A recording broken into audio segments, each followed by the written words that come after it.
No se me olvide esto. ¡Otro perrito piloto! Me lo robo. Me lo llevo.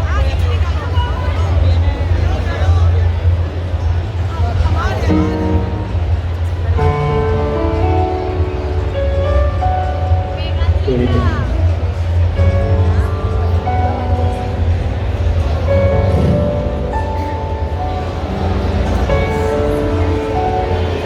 Tú puedes, Luis. Que me duele llorar, muchos años de palabras para regular,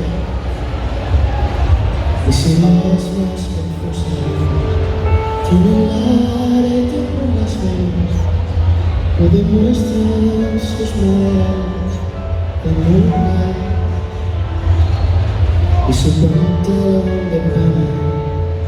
Tantas tardes de garaje y ahora sé que tú querías que bajara. Tienes tanto que enseñar, que desbancas a los sabios y maestros. No me quedan tantas ganas de ser la mitad que tú. Y solo voy a preguntarte si aún estoy a tiempo de jugar con tus aviones de papel y que volas en el parque. Tengo tanto orgullo dentro que si estás dejando que vuelvan a hacer.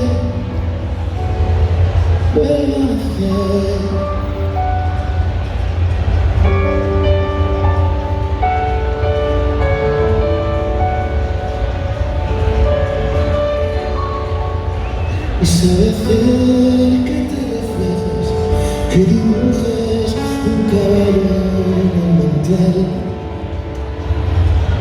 Lo hace parecer tan fácil, ni presumo ni carece.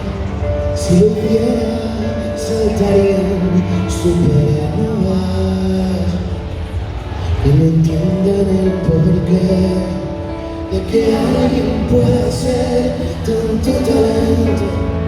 Y aquí está tu niño terco que quiere ser como tú. Y solo voy a preguntarte que si aún estoy a tiempo